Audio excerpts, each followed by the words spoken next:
한국계 수학자 최초로 필즈상을 받은 허준희 미국 프린스턴대 교수 겸 한국고등과학원 수학부 석학교수. 지난달 귀국해 약 2달간의 국내 일정을 마무리하고 이달 말 미국으로 돌아가는데요. 허 교수는 출국 전 마지막 공식 일정으로 모교인 서울대를 찾아 졸업식 축사를 했습니다. 허 교수가 한국에서 어떤 여름을 보냈는지, 이제 곧 사회로 나가는 후배들에게 무슨 말을 해줬는지 연합뉴스가 만나 들어봤습니다. 이번 여름은 완전히 다른 종류의 여름이었죠. 아무래도 필즈상 수상하고 나서 여러 군데서 연락도 많이 오고 부탁도 많이 오고 평소에 하지 않았던 낯선 종류의 스케줄들 많이 소화해야 돼가지고 지난 몇 달은 거의 공부는 못한 것 같아요. 제가 소속돼 있는 고등과학원에서 수상 기념 강연을 한번 했고요. 그리고 모교인 서울대에서 초청 강연도 했었고, 카이스트에 가서 학생들과의 대담, 한림원 영재 캠프, 대한민국 과학축제라는 것에도 얼마 전에 참석을 했었고, 이런저런 행사 및 인터뷰 등등을 다니며 여름을 지냈어요. 얼마 전에 대한민국 과학축제라는 곳에 갔는데 대부분의 청중이 초등학생이더라고요. 그래서 제가 쉽게 접하지 못하는 종류의 질문들을 많이 받았는데 한참 대담을 진행하고 난 이후에 나온 첫 번째 질문이 첫사랑 얘기해 주세요. 첫사랑 썰 한번 해주시죠. 예? 첫사랑이요? 첫사랑이요? 아이고. 와.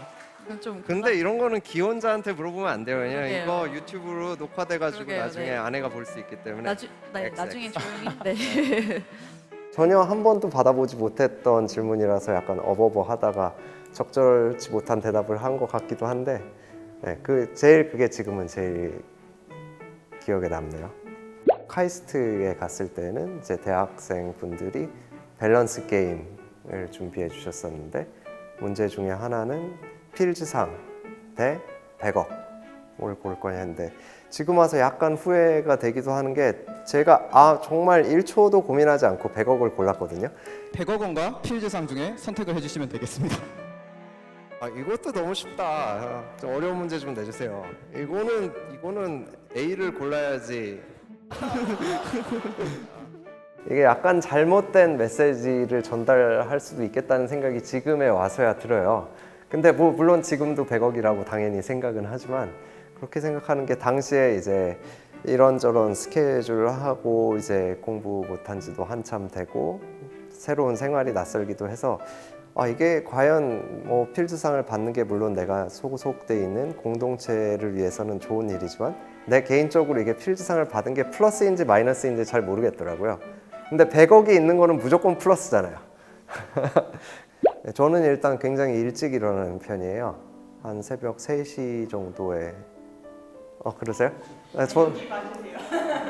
여기 봐달라고요? 난 또 새벽 3시에 일어나신다는 줄 알고.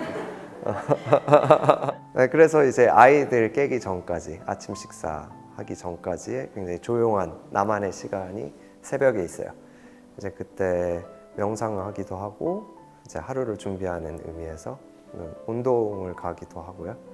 그러다가 이제 해 뜨고 아이들 일어나면은 아침 식사 같이 하고 애들 학교 바래다 주고 그 다음에 이제 제 학교 연구실로 가가지고 점심 먹기 전까지 한 3시간, 4시간 정도 집중해서 연구할 수 있는 시간을 가지고 그 다음에 점심 먹고 나면 좀 졸리니까 낮잠도 좀 자고 낮잠 자고 일어난 다음에는 이제 처리해야 되는 행정일, 이메일을 답장한다든가 기타 등등 하고 혹시 티칭을 해야 되면은 티칭 스케줄에 따라서 이제 수업을 하거나 혹은 수업 준비를 하기도 하고 그럼 이제 저녁 되니까 저녁 집에 돌아와서 가족들과 함께 저녁 식사하고 같이 TV를 본다거나 어디 산책을 한다거나 하면서 여유로운 시간을 가지다가 잠자리에 조금 일찍 들고 아이들이랑 다 같이 잠드니까 그런 다음에 또 그 다음날 한 6-7시간 자고 일어나면 새벽이 되니까 이 과정을 계속 반복해요. 그러니까 일단 겉으로 외견상으로 보이는 스케줄은 거의 매일이 완벽하게 똑같은데 오히려 그러한 견고한 바닥이 있어야지 그 안에서 내가 마음껏 새로운 생각을 하게 되더라고요. 네, 저는 사실 학부는 충실하게 다녔다고 말하기는 좀 부끄러운 면이 있어서 좋게 포장하면은 이제 여러 가지 가능성들을 다 탐색해보고 앞으로 해야 될 좌절들을 미리 많이 경험해보는 그런 시기였다고 생각을 해요. 대학을 졸업하면은 진짜 어른으로 살기 시작하는 거잖아요. 그동안은 이제 사실 성인이 되는 거는 훨씬 전이고 대학 생활의 대부분을 성인으로서 지내왔기는 하지만 정말 이제 삶의 무게라는 것을 어깨에 느껴보는 것은 대학을 졸업하고 난 다음 이제 대학 기간이 일종의 유예 기간 같은 느낌이 있기 때문에 그 대학을 졸업하고 이제 사회 초년생으로서 처음 몇 년 동안 그동안 느껴보지 못했던 이제 어른의 무게를 아마 많은 분들이 느끼게 되실 것 같은데 자신과 비슷하지만 알 수 없는 이유들로 삶에 지쳐버린 다른 타인들이 자기를 이제 모질게 대하는 것 그리고 또 그에 못지않게 이제 익숙하지 않은 어른의 생활에 힘들어하는 자기 자신이 스스로에게 모질게 대하는 것 그것에 대해서 조금 더 관대해졌으면 하는 마음이 들어서 그런 메시지를 전달할 수 있으면 하고 싶었습니다. 그냥 하는 게 항상 제일 좋은 전략인 것 같아요. 내가 이거에 적성이 있나? 재능이 있나? 이런 걸 끊임없이 반복적으로 자신에게 물어보는 것 자체가 하나의 고문이잖아요. 그게 실제로 적성이 있냐, 재능이 있냐 이거를 떠나서 질문 자체가 제 생각에는 크게 의미가 없는 질문인 것 같거든요. 이제 소위 말해서 재능이라는 게 뭐예요? 이제 다 지나고 나서는 이 사람이 이렇게 성공을 했네.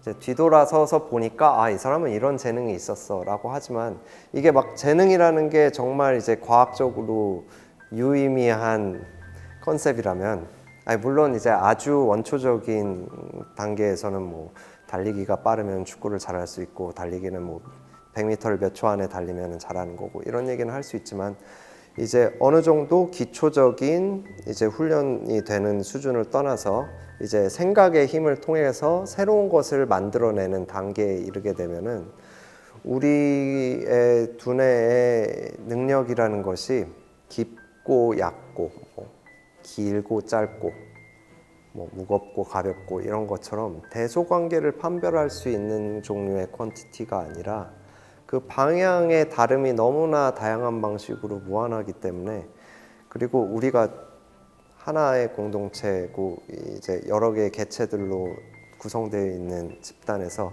그 다양한 방식으로 사고하는 개체들 중 어떤 방식이 또 다음에 새로운 우리가 생각할 수 있는 힘의 범위를 넓혀줄 수 있을지는 그 일이 일어나기 전에는 사실상 예측할 수 있는 방법이 전혀 없기 때문에 공동체로서도 그렇고 개인으로서도 그렇고 그냥 재능이라는 막연하고 모호한 개념 때문에 스스로의 시도를 제한하는 것은 좋지 않은 것 같아요. 그 시간에 그냥 새로운 시도를 한 번 더 해보는 게 개인한테도 더 건강하고 사회로서도 더 이득이고 그렇답니다. 취업 준비, 결혼 준비, 육아, 교육, 승진, 은퇴, 노후 준비를 거쳐 어디 병원 그럴듯한 1인실에서 사망하기 위한 준비에 산만해지지 않기를 바랍니다. 무례와 혐오와 경쟁과 분열과 비교와 나태와 허무의 달콤함에 길들지 않길, 의미와 무의미의 온갖 폭력을 이겨내고 하루하루를 온전히 경험하길, 그 끝에서 오래 기다리고 있는 낯선 나를 아무 아쉬움 없이 맞이하게 되길 바랍니다.